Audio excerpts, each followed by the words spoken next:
சூரா அல்-ஹஜாப். அளவற்ற அருளாளனும் நிகரற்ற அன்புடையவனுமாகிய அல்லாஹுவின் திருப்பெயரால் துவங்குகின்றேன். நபியே, அல்லாஹுவையே அஞ்சுவீராக. காபிர்களுக்கும் முனாஃபிக்குகளுக்கும் கீழ்ப்படியாதீர். நிச்சயமாக அல்லாஹ் யாவற்றையும் நன்கு அறிபவன், ஞானம் மிக்கவன். இன்னும் நபியே, உம்முடைய ரப்பிடம் இருந்து உமக்கு அறிவிக்கப்படுவதையே நீர் பின்பற்றுவீராக. நிச்சயமாக அல்லாஹ் நீங்கள் செய்பவற்றை நன்கு அறிந்தவனாக இருக்கின்றான். நபியே, அல்லாஹுவையே நீர் முற்றிலும் நம்புவீராக. அல்லாஹ்வே உமக்கு பாதுகாவலனாக இருக்க போதுமானவன். எந்த மனிதனுடைய அகத்திலும் அல்லாஹ் 2 இருதயங்களை உண்டாக்கவில்லை. உங்கள் மனைவியரில் எவரையும் நீங்கள் என் தாயின் முதுகை போன்று, அதாவது தாய் போன்று இருக்கிறாள் என்று கூறுவதனால் அவர்களை அல்லாஹ் உண்மையான உங்கள் தாயாக்கிவிட மாட்டான். அவ்வாறே உங்களுடைய சுவீகார பிள்ளைகளை உங்களுடைய புதல்வர்களாக ஆக்கிவிட மாட்டான். இவை யாவும் உங்களுடைய வாய்களால் சொல்லும் வெறும் வார்த்தைகளேயாகும். அல்லாஹ் உண்மையையே கூறுகிறான். இன்னும் அவன் நேர்வழியையே காட்டுகிறான். எனவே நீங்கள் எடுத்து வளர்த்த அவர்களை அவர்களின் தந்தையரின் பெயர்களை சொல்லி இன்னாரின் பிள்ளை என அழையுங்கள். அதுவே அல்லாஹ்விடம் நீதம் உள்ளதாகும். ஆனால் அவர்களுடைய தந்தையரின் பெயர்களை நீங்கள் அறியவில்லையாயின் அவர்கள் உங்களுக்கு சன்மார்க்க சகோதரர்களாகவும் உங்களுடைய நண்பர்களாகவும் இருக்கின்றனர். முன்னர் இது பற்றி நீங்கள் தவறு செய்திருந்தால் உங்கள் மீது குற்றமில்லை. ஆனால் உங்களுடைய இருதயங்கள் வேண்டுமென்றே கூறினால் உங்கள் மீது குற்றமாகும். அல்லாஹ் மிகவும் மன்னிப்பவனாகவும் மிக்க கிருபை உடையவனாகவும் இருக்கின்றான். இந்த நபி மூமீன்களுக்கு அவர்களுடைய உயிர்களை விட மேலானவராக இருக்கின்றார். இன்னும் அவருடைய மனைவியர் அவர்களுடைய தாய்மார்களாக இருக்கின்றனர். ஒரு மூமீனின் சொத்தை அடைவதற்கு மற்ற மூமீன்களை விடவும், தீனுக்காக நாடு துறந்த முஹாஜிர்களை விடவும் சொந்த பந்துக்களே சிலரை விட சிலர் நெருங்கிய பாக்கியதை உடையவர்களாவார்கள். இதுதான் அல்லாஹுவின் வேதத்தில் உள்ளது. என்றாலும் நீங்கள் உங்கள் நண்பர்களுக்கு நன்மை செய்ய நாடினால் முறைப்படி செய்யலாம். இது வேதத்தில் எழுதப்பட்டுள்ளதாகும். நபியே, நம் கட்டளை எடுத்து கூறுமாறு நபிமார்கள் அனைவர்களிடமும் சிறப்பாக உம்மிடமும் நூஹ், இப்ராஹிம், மூசா, மரியமுடைய குமாரர் ஈசா ஆகியோரிடமும் வாக்குறுதி வாங்கிய போது மிக்க உறுதியான வாக்குறுதியையே அவர்களிடம் நாம் வாங்கினோம். எனவே உண்மையாளர்களாகிய அத்தூதர்களிடம் அவர்கள் எடுத்து கூறிய தூதின் உண்மையை பற்றி அல்லாஹ் கேட்பான். அவர்களை நிராகரித்த காபிர்களுக்கு அல்லாஹ் நோவினை தரும் வேதனையை சித்தம் செய்திருக்கின்றான். மூமீன்களே, உங்கள் மீதும் அல்லாஹ் புரிந்திருக்கும் அருட்படையை நினைத்து பாருங்கள். உங்களிடம் எதிரிகளின் படைகள் வந்தபோது புயற்காற்றையும் நீங்கள் கண்களால் பார்க்க இயலா வானவர்களின் படைகளையும் அவர்கள் மீது நாம் ஏவினோம். மேலும் நீங்கள் செய்வதை அல்லாஹ் உற்று நோக்குபவனாக இருக்கின்றான். உங்களுக்கு மேலிருந்தும் உங்களுக்கு கீழிருந்தும் அவர்கள் உங்களிடம் படையெடுத்து வந்தபோது உங்களுடைய பார்வைகள் சாய்ந்து உங்களுடைய இருதயங்கள் தொண்டைக்குழி முடிச்சுகளை அடைந்து நீங்கள் திணறி அல்லாஹ்வை பற்றி பலவாறான எண்ணங்களை எண்ணிக்கொண்டிருந்த சமயம் அல்லாஹ் உங்களுக்கு செய்த அருட்கொடையை நினைவு கூறுங்கள். அவ்விடத்தில் மோமீன்கள் பெரும் சோதனைக்கு உள்ளாக்கப்பட்டு இன்னும் கடுமையான அதிர்ச்சியினால் அதிர்ச்சிக்கப்பட்டார்கள். மேலும் அச்சமயம் நயவஞ்சகர்களும் எவர்களின் இருதயங்கள் நோய் இருந்ததோ அவர்களும் அல்லாஹுவும் அவனுடைய தூதரும் நமக்கு ஏமாற்றத்தை தவிர வேறு எதையும் வாக்களிக்கவில்லை என்று கூறிய சமயத்தையும் நினைவு கூறுங்கள். மேலும் அவர்களில் ஒரு கூட்டத்தார் மதீனாவாசிகளை நோக்கி, எதிரிப் வாசிகளே, பகைவர்களை எதிர்த்து உங்களால் உறுதியாக நிற்க முடியாது. ஆதலால் நீங்கள் திரும்பிச் சென்று விடுங்கள் என்று கூறிய போது அவர்களில் மற்றும் ஒரு பிரிவினர், நிச்சயமாக எங்களுடைய வீடுகள் பாதுகாப்பற்ற நிலையில் இருக்கின்றன என்று அவை பாதுகாப்பற்றனவாக இல்லாத நிலையிலும் கூறி போர்க்களத்திலிருந்து சென்றுவிட நபியிடம் அனுமதி கோரினார்கள். இவர்கள் போர்க்களத்திலிருந்து தப்பி ஓடுவதை தவிர வேறு எதையும் நாடவில்லை. அதன் பல பாகங்களிலிருந்தும் அவர்கள் மீது படைகள் புகுத்தப்பட்டு குழப்பம் செய்யும்படி அவர்களிடம் கேட்கப்பட்டிருக்குமானால் நிச்சயமாக அவர்கள் அதை ஏற்று அவ்வாறே செய்திருப்பார்கள். அப்போதும் தம் வீடுகளில் சொற்ப நேரமே அன்றி அவர்கள் தங்கியிருக்க மாட்டார்கள். எனினும் அவர்கள் போரிலிருந்து புறங்காட்டி ஓடுவதில்லை என்று அல்லாஹ்விடத்தில் இதற்கு முன்னர் நிச்சயமாக வாக்குறுதி செய்திருந்தார்கள். ஆகவே அல்லாஹ்விடம் செய்த வாக்குறுதி பற்றி அவர்களிடம் கேட்கப்படும். மரணத்தை விட்டோ அல்லது கொல்லப்படுவதை விட்டோ நீங்கள் விரண்டு ஓடினீர்களாயின் அவ்வாறு விரண்டு ஓடுவது உங்களுக்கு யாதொரு பயனும் அளிக்காது. அது சமயம் வெகு சொற்பமே அன்றி அதிக சுகம் அனுபவிக்க மாட்டீர்கள் என்று நபியே நீர் கூறுவீராக. அல்லாஹ் உங்களுக்கு கெடுதியை நாடினால் அவனிடம் இருந்து உங்களை பாதுகாப்பவர் யார்? அல்லது அவன் உங்களுக்கு ரஹ்மத்தை நாடினால் அதை உங்களுக்கு தடை செய்பவர் யார்? அல்லாஹ்வை அன்றி வேறு யாரையும் பாதுகாவலனாகவும் உதவியாளனாகவும் அவர்கள் காண மாட்டார்கள் என்று நபியே நீர் கூறுவீராக. உங்களில் போருக்கு செல்வோரை தடை செய்வோரையும் தம் சகோதரர்களை நோக்கி நம்மிடம் வந்துவிடுங்கள் என்று கூறுபவர்களையும் அல்லாஹ் திட்டமாக அறிந்திருக்கிறார். அன்றியும் அவர்கள் சொற்பமாகவே போர் புரிய வருகிறார்கள். அவர்கள் உங்கள் மீது உலோகத்தனத்தை கைக்கொள்கின்றனர். ஆனால் பகைவர்கள் பற்றி பயம் ஏற்படும் சமயத்தில் மரண தருவாயில் மயங்கி கிடப்பவர்கள் போல் அவர்களுடைய கண்கள் சுழன்று சுழன்று அவர்கள் உங்களை பார்த்துக் கொண்டிருப்பதை நீர் காண்பீர். ஆனால் அந்த பயம் நீங்கிவிட்டாலோ போர்க்களத்தில் எதிரிகள் விட்டுச் சென்ற செல்வப் பொருள் மீது பேராசை கொண்டவர்களாய் கூறிய நாவு கொண்டு கடும் சொற்களால் உங்களை கடிந்து பேசுவார்கள். இத்தகையோர் உண்மையாக ஈமான் கொள்ளவில்லை. ஆகவே அவர்களுடைய நற்செயல்களையும் அல்லாஹ் பாழாக்கிவிட்டான். இது அல்லாஹுவுக்கு மிகவும் எளிதேயாகும். அந்த எதிர்ப்பு படைகள் இன்னும் போகவில்லை என்று அவர்கள் எண்ணுகிறார்கள். அவ் எதிர்ப்பு படைகள் மீண்டும் வருமானால் அவர்கள் பாலை வனங்களுக்கு ஓடிச் சென்று காட்டரபிகளிடம் மறைவாக உங்களை பற்றியுள்ள செய்திகளை விசாரித்துக் கொண்டிருப்பார்கள். ஆயினும் அவர்கள் அவ்வாறு போகாது உங்களுடன் இருந்திருந்தாலும் ஒரு சிறிதே அன்றி அதிகம் போரிட மாட்டார்கள். அல்லாஹுவின் மீதும் இறுதி நாளின் மீதும் ஆதரவு வைத்து அல்லாஹுவை அதிகம் தியானிப்போருக்கு நிச்சயமாக அல்லாஹுவின் தூதரிடம் ஓர் அழகிய முன்மாதிரி உங்களுக்கு இருக்கிறது. அன்றியும் மோமீன்கள் எதிரிகளின் கூட்டு படைகளை கண்டபோது இதுதான் அல்லாஹுவும் அவனுடைய தூதரும் எங்களுக்கு வாக்களித்தது, அல்லாஹுவும் அவனுடைய தூதரும் உண்மையே உரைத்தார்கள் என்று கூறினார்கள். இன்னும் அது அவர்களுடைய ஈமானையும் இறைவனுக்கு முற்றிலும் வழிபடுவதையும் அதிகப்படுத்தாமல் இல்லை. மோமீன்களின் இன்றுமுள்ள மனிதர்கள் அல்லாஹுவிடம் அவர்கள் செய்துள்ள வாக்குறுதியில் உண்மையாக நடந்து கொண்டார்கள். அவர்களில் சிலர் ஷஹீதாக வேண்டும் என்ற தம் இலட்சியத்தையும் அடைந்தார்கள். வேறு சிலர் ஆர்வத்துடன் அதை எதிர்பார்த்துக் கொண்டிருக்கிறார்கள். எந்த நிலைமையிலும் அவர்கள் தங்கள் வாக்குறுதியிலிருந்து சிறிதும் மாறுபடவில்லை. உண்மையாளர்களுக்கு அவர்களின் உண்மைக்கு உரிய கூலியை அல்லாஹ் திடமாக அளிப்பான். அவன் நாடினால் நயவஞ்சகர்களை வேதனையும் செய்வான், அல்லது அவர்களை மன்னிப்பளவிலும் திருப்பி விடுவான். நிச்சயமாக அல்லாஹ் மிகவும் மன்னிப்பவன், மிக்க கிருபை உடையவன். நிராகரிப்பவர்களை தங்களுடைய கோபத்தில் மூழ்கி கிடக்குமாறே அல்லாஹ் அவர்களை திருப்பிவிட்டான். ஆதலால் இந்த போரில் அவர்கள் ஒரு நன்மையையும் அடையவில்லை. மேலும் போரில் மூமீன்களுக்கு அல்லாஹ் போதுமானவன். மேலும் அல்லாஹ் பேராற்றல் உடையவன், யாவரையும் மிகைத்தவன். இன்னும் வேதக்காரர்களில் இருந்தும் பகைவர்களுக்கு உதவி புரிந்தார்களே, அவர்களை அல்லாஹ் அவர்களுடைய கோட்டைகளில் இருந்து கீழே இறக்கி அவர்களின் இருதயங்களில் திகிலை போட்டுவிட்டான். அவர்களில் ஒரு பிரிவாரை நீங்கள் கொன்று விட்டீர்கள், இன்னும் ஒரு பிரிவாரை சிறைப்பிடித்தீர்கள். இன்னும் அவன் உங்களை அவர்களுடைய நிலங்களுக்கும் அவர்களுடைய வீடுகளுக்கும் அவர்களுடைய பொருள்களுக்கும் இதுவரையில் நீங்கள் மிதித்திராத நிலப்பரப்புக்கும் வாரிசுகளாக ஆக்கிவிட்டான். மேலும் அல்லாஹ் எல்லா பொருட்கள் மீதும் சக்தி உடையவன். நபியே, உம்முடைய மனைவியரிடம் நீங்கள் இவ்வுலக வாழ்க்கையையும் இதன் அலங்காரத்தையும் நாடுவீர்களானால் வாருங்கள், நான் உங்களுக்கு வாழ்க்கைக்கு உரியதை கொடுத்து அழகிய முறையில் உங்களை விடுதலை செய்கிறேன்.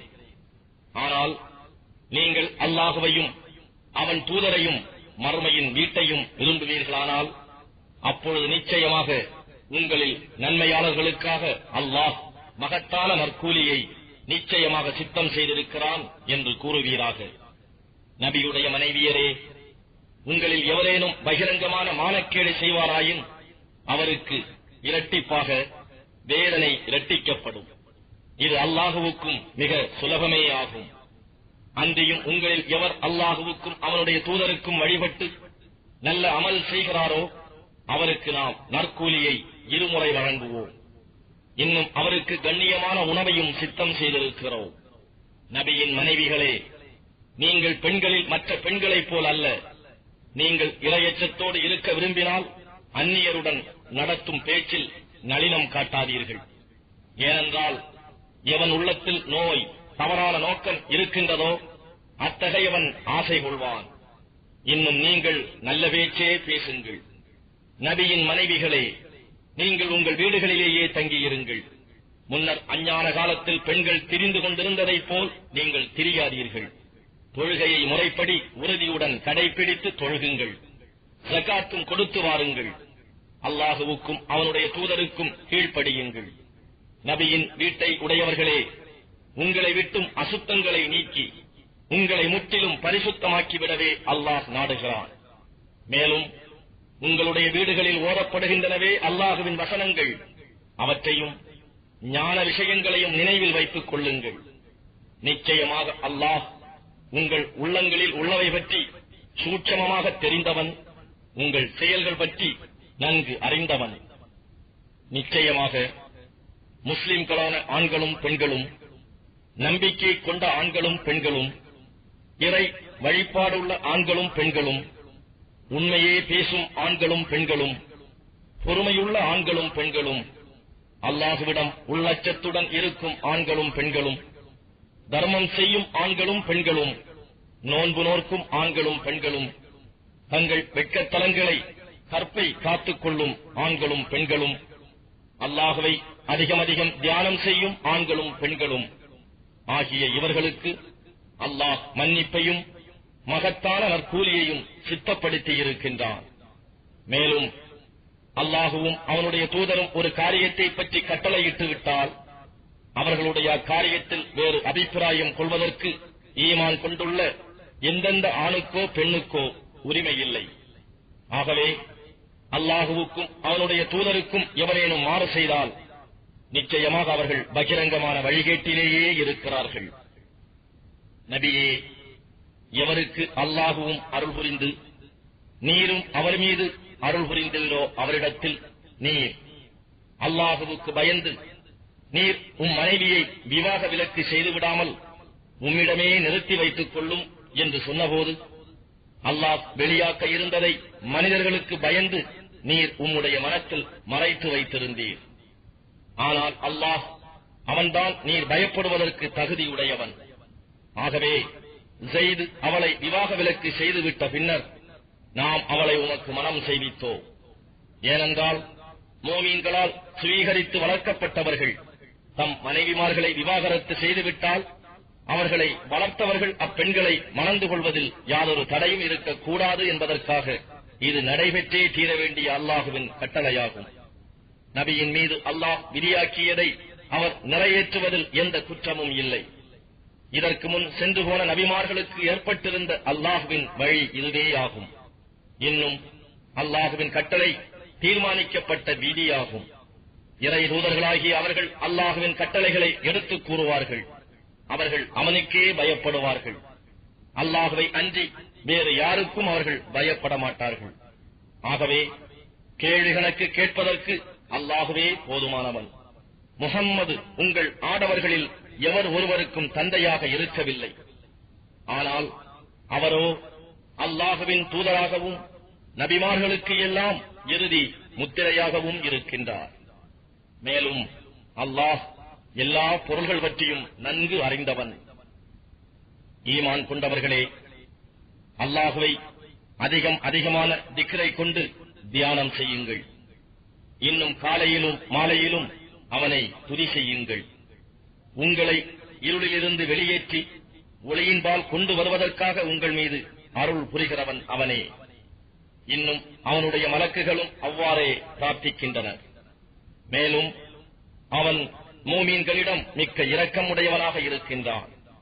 அல்லாஹ் அவனை மூமீன்களாகிய அவர்கள் சந்திக்கும் நாளில் சலாமுன், உங்களுக்கு சாந்தியும் சமாதானமும் உண்டாவதாக என்பதுவே அவர்களுக்கு கிடைக்கும் சோபனமாகும்.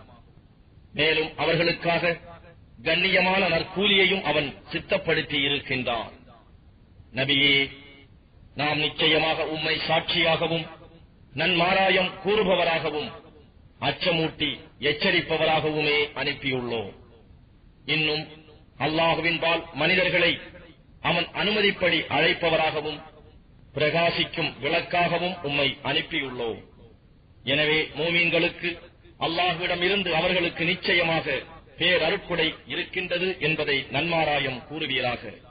அன்றியும் நிராகரிப்பவர்களுக்கும் நயவஞ்சகர்களுக்கும் நீர் வழிபடாதீர். அவர்கள் வரும் துன்பத்தை புறக்கணித்து விடுவீராக. அல்லாஹுவின் மீதே முற்றிலும் உறுதி கொண்டு அவனையே சார்ந்திருப்பீராக. அல்லாஹ்வே போதுமான பாதுகாவலனாக இருக்கின்றான். ஈமான் கொண்டவர்களே, மூமினான பெண்களை நீங்கள் மணந்து பிறகு நீங்கள் அவர்களை தொடுவதற்கு முன்னமேயே தலாக் செய்து விட்டீர்களானால் அவர்கள் விஷயத்தில் நீங்கள் கணக்கிடக்கூடிய இந்த தவணை ஒன்றும் உங்களுக்கு இல்லை. ஆகவே அவர்களுக்கு தக்கதாக ஏதேனும் கொடுத்து அழகான முறையில் அவர்களை விடுவித்து விடுங்கள். நபியே, எவர்களுக்கு நீர் அவர்களுடைய மகரை கொடுத்து விட்டீரோ அந்த உம்முடைய மனைவியரையும் உமக்கு போரில் எளிதாக அல்லாஹ் அளித்துள்ளவர்களில் வலக்கரம் சொந்தமாக்கிக் கொண்டவர்களையும் நாம் உமக்கு ஹலாலாக்கி இருக்கின்றோம். அன்றியும் தந்தையரின் சகோதரர்களின் புதல்விகளையும் தந்தையரின் சகோதரிகளின் புதல்விகளையும் மாமன்மார்களின் புதல்விகளையும் தாயின் சகோதரிமாரின் புதல்விகளையும் இவர்களில் யார் உம்முடன் ஹிஜ்ரத் செய்து வந்தார்களோ அவர்களை நாம் உமக்கு விவாகத்திற்கு ஹலாலாக்கினோம். அன்றியும் மோமினாவான ஒரு பெண் நபிக்கு தன்னை அர்ப்பணித்து நபியும் அவளை மணந்து கொள்ள விரும்பினால் அவளையும் மகரின்றி மணக்க நாம் உம்மை அனுமதிக்கின்றோம். இது மற்ற மோமீன்களுக்கன்றி உமக்கே நாம் இதற்கு உரிமை அளித்தோம். மற்ற மோமீன்கள் பற்றியோ என்றால் அவர்களுக்கு அவர்களுடைய மனைவிமார்களையும் அவர்களுடைய வலக்கரங்கள் சொந்தமாக்கிக் கொண்டவர்களையும் பற்றி நாம் கடமையாக்கியுள்ளதை நன்கு அறிவோம். உமக்கு ஏதும் நிர்பந்தங்கள் ஏற்படாதிருக்கும் பொருட்டே விதிவிலக்கு அளித்தோம். மேலும் அல்லாஹ் மிக மன்னிப்பவன், மிக்க அன்புடையவன். அவர்களில் நீர் விரும்பியவரை ஒதுக்கி வைக்கலாம், நீர் விரும்பியவரை உம்முடன் தங்க வைக்கலாம். நீர் ஒதுக்கி வைத்தவர்களில் நீர் நாடியவரை உம்முடன் சேர்த்துக் கொள்ளலாம். இதில் உம்மீது குற்றமில்லை. அவர்களுடைய கண்கள் குளிர்ச்சி அடையும் பொருட்டும் அவர்கள் விசனப்படாமல் இருப்பதற்கும் அவர்கள் ஒவ்வொருவரும் நீர் அவர்களுக்கு கொடுப்பதைக் கொண்டு திருப்தி அடைவதற்காகவும் இது சுலபமான வழியாகும். மேலும் அல்லாஹ் உங்கள் உள்ளங்களில் இருப்பதை நன்கு அறிகிறான். இன்னும் அல்லாஹ் எல்லாம் அறிந்தவன், மிக்க பொறுமையாளன். இவர்களுக்கு பின்னால் வலக்கரம் சொந்தமாக்கிக் கொண்டவர்கள் தவிர இதர பெண்கள் உமக்கு ஹலால் ஆக மாட்டார்கள். இன்னும் இவர்களுடைய இடத்தில் வேறு மனைவியரை மாற்றிக் கொள்வதும் அவர்களுடைய அழகு உம்மை கவர்ந்த போதிலும் சரியே, ஹலால் இல்லை. மேலும் அல்லாஹ் அனைத்து பொருள்களையும் கண்காணிப்பவன். மோமீன்களே, உங்களுடைய நபி உங்களை உணவு அருந்த அழைத்தால் அன்றியும் அது சமையலாவதை எதிர்பார்த்தும் முன்னதாகவே நபியுடைய வீடுகளில் பிரவேசிக்காதீர்கள். ஆனால் நீங்கள் அழைக்கப்பட்டீர்களானால் அங்கே பிரவேசியுங்கள். அன்றியும் நீங்கள் உணவருந்தி விட்டால் உடன் கலைந்து போய்விடுங்கள். பேச்சுகளில் மனம் கொண்டவர்களாக அங்கேயே அமர்ந்து விடாதீர்கள். நிச்சயமாக இது நபியை நோவினை செய்வதாகும். இதனை உங்களிடம் கூற அவர் வெட்கப்படுவார். ஆனால் உண்மையை கூற அல்லாஹ் வெட்கப்படுவதில்லை. நபியுடைய மனைவிகளிடம் ஏதாவது ஒரு பொருளை அவசியப்பட்டு கேட்டால் திரைக்கு அப்பாலிருந்தே அவர்களை கேளுங்கள். அதுவே உங்கள் இருதயங்களையும் அவர்கள் இருதயங்களையும் தூய்மையாக்கி வைக்கும். அல்லாஹுவின் தூதரை நோவினை செய்வது உங்களுக்கு தகுமானதல்ல. அன்றியும் அவருடைய மனைவிகளை அவருக்கு பின்னர் நீங்கள் மணப்பதும் கூடாது. நிச்சயமாக இது அல்லாஹ்விடத்தில் மிக பெரும் பாவ காரியமாகும். நீங்கள் ஒரு விஷயத்தை வெளிப்படுத்தினாலும் அல்லது அதை நீங்கள் மறைத்து வைத்தாலும் நிச்சயமாக அல்லாஹ் எல்லா விஷயங்களையும் அறிபவனாக இருக்கின்றான். நபியின் மனைவிமார்களாகிய அவர்கள் தங்களுடைய தந்தையர் முன்பும், தங்கள் ஆண் மக்கள் முன்பும், தங்கள் சகோதரர்கள் முன்பும், தங்கள் சகோதரர்களின் ஆண் மக்கள் முன்பும், தங்கள் சகோதரிகளின் ஆண் மக்கள் முன்பும், அவர்களின் பெண் மக்கள் முன்பும், அவர்களுடைய வலக்கரங்கள் சொந்தமாக்கிக் கொண்டவர்கள் முன்பும் வருவது அவர்கள் மீது குற்றமாகாது. எனவே நீங்கள் அல்லாஹுவுக்கு பயந்து கொள்ளுங்கள். நபியின் மனைவிமார்களே, நிச்சயமாக அல்லாஹ் எல்லாவற்றிற்கும் சாட்சியாக இருக்கின்றான். நிச்சயமாக அல்லாஹுவும் அவருடைய மலக்குகளும் இந்நபியின் மீது ஸலவாத்து சொல்கிறார்கள். மோமீன்களே, நீங்களும் அவர் மீது ஸலவாத்து சொல்லி தக்க கண்ணியத்துடன் சலாமும் சொல்லுங்கள். எவர்கள் அல்லாஹுவையும் அவனுடைய தூதரையும் நோவினை செய்கிறார்களோ அவர்களை நிச்சயமாக அல்லாஹ் இம்மையிலும் மறுமையிலும் சபிக்கின்றான். மேலும் அவர்களுக்கு இழிவு தரும் வேதனையை சித்தப்படுத்தி இருக்கின்றான். ஈமான் கொண்ட ஆண்களையும் ஈமான் கொண்ட பெண்களையும் செய்யாத எதையும் செய்ததாக கூறி நோவினை செய்கிறார்களோ அவர்கள் அவதூறையும் வெளிப்படையான பாவத்தையுமே சுமந்து கொள்கிறார்கள். நபியே, நீர் மனைவிகளுக்கும் பெண் மக்களுக்கும் ஈமான் கொண்ட பெண்களுக்கும் அவர்கள் தங்கள் தலையை முந்தானைகளை தாழ்த்திக் கொள்ளுமாறு கூறுவீராக. அவர்கள் கண்ணியமானவர்கள் என அறியப்பட்டு நோவினை செய்யப்படாமல் இருக்க இது சுலபமான வழியாகும். மேலும் அல்லாஹ் மிக மன்னிப்பவன், மிக்க அன்புடையவன். நய வஞ்சகர்களும் தங்கள் இதயங்களில் நோய் உள்ளவர்களும் மதீனாவில் பொய் பிரச்சாரம் செய்து கொண்டிருப்பவர்களும் தம் தீ செயல்களிலிருந்து விலகிக் கொள்ளவில்லையானால் அவர்களுக்கு எதிராக நடவடிக்கைகள் எடுப்பதை உம்மிடம் நிச்சயமாக சாட்டுவோம். பிறகு அவர்கள் வெகு சொற்ப காலமே அன்றி அங்கு உங்கள் அண்டை அயலார்களாக வசித்திருக்க மாட்டார்கள். அத்தகைய தீயவர்கள் சபிக்கப்பட்டவர்களாவார்கள். அவர்கள் எங்கே காணப்பட்டாலும் பிடிக்கப்படுவார்கள், இன்னும் கொன்றொழிக்கப்படுவார்கள். அல்லாஹ் ஏற்படுத்திய வழி இதற்கு முன் சென்றவர்களுக்கும் இதுவேதான். அல்லாஹுவின் அவ்வழியில் எவ்வித மாற்றத்தையும் நீர் காண மாட்டீர். நியாய தீர்ப்பிற்குரிய அவ்வேளை பற்றி மக்கள் உம்மை கேட்கின்றனர். அதை பற்றிய ஞானம் அல்லாஹ்விடமே இருக்கிறது என்று நீர் கூறுவீராக. அதை நீர் அறிவீரா? அது சமீபத்திலும் வந்துவிடலாம். நிச்சயமாக அல்லாஹ் நிராகரிப்பவர்களை சபித்து அவர்களுக்காக கொழுந்துவிட்டு எரியும் நரக நெருப்பை சித்தம் செய்திருக்கின்றான். அதில் அவர்கள் என்றென்றும் தங்குவார்கள். தங்களை காப்பவரையோ உதவி செய்பவரையோ அவர்கள் காணமாட்டார்கள். நெருப்பில் அவர்களுடைய முகங்கள் புரட்டப்படும் அந்நாளில், ஆ கைசேதமே, அல்லாஹுவுக்கு நாங்கள் வழிபட்டிருக்க வேண்டுமே, இத்தூதருக்கும் நாங்கள் வழிபட்டிருக்க வேண்டுமே என்று கூறுவார்கள். எங்கள் ரப்பே, நிச்சயமாக நாங்கள் எங்கள் தலைவர்களுக்கும் எங்கள் பெரியவர்களுக்கும் வழிபட்டோம், அவர்கள் எங்களை வழிகெடுத்து விட்டார்கள் என்றும் அவர்கள் கூறுவார்கள். எங்கள் ரப்பே, அவர்களுக்கு 2 மடங்கு வேதனையை தருவாயாக, அவர்களை பெரும் சாபத்தை கொண்டு சபிப்பாயாக என்பர். ஈமான் கொண்டவர்களே, மூசாவை பற்றி அவதூறு கூறி நோவினை செய்தவர்களைப் போன்று நீங்கள் ஆகிவிடாதீர்கள். ஆனால் அவர்கள் கூறியதை விட்டு அல்லாஹ் அவரை பரிசுத்தமானவராக்கிவிட்டார். மேலும் அவர் அல்லாஹ்விடத்தில் கண்ணியமிக்கவராகவே இருந்தார். ஈமான் கொண்டவர்களே, நீங்கள் அல்லாஹுவுக்கு அஞ்சுங்கள். என் நிலையிலும் நேர்மையான சொல்லையே சொல்லுங்கள். அவ்வாறு செய்வீர்களாயின் அவன் உங்களுடைய காரியங்களை உங்களுக்கு சீராக்கி வைப்பான், உங்கள் பாவங்களை உங்களுக்கு மன்னிப்பான். அன்றியும் அல்லாஹுவுக்கும் அவன் தூதருக்கும் எவர் வழிபடுகிறாரோ அவர் மகத்தான பாக்கியத்தை வெற்றி கொண்டு விட்டார். நிச்சயமாக வானங்களையும் பூமியையும் மலைகளையும் நம் கட்டளைகளான அமானிதத்தை சுமந்து கொள்ளுமாறு எடுத்துக் காட்டினோ, ஆனால் அதை சுமந்து கொள்ள அவை மறுத்தன. அதை பற்றி அவை அஞ்சின, ஆனால் மனிதன் அதை சுமந்தான். நிச்சயமாக மனிதன் தனக்கு தானே அநியாயம் செய்பவனாகவும் அறிவிலியாகவும் இருக்கின்றான். எனவே அமானிதத்துக்கு மாறு செய்யும் முனாஃபிக்கான ஆண்களையும் முனாஃபிக்கான பெண்களையும், முஷ்ரிக்கான ஆண்களையும் முஷ்ரிக்கான பெண்களையும் நிச்சயமாக அல்லாஹ் வேதனை செய்வான். ஆனால் அமானிதத்தை மதித்து நடக்கும் மோமினான ஆண்களையும் மோமினாவான பெண்களையும் அவர்கள் தௌபாவை ஏற்று மன்னிக்கின்றான். அல்லாஹ் மிக மன்னிப்பவன், மிக்க அன்புடையவன்.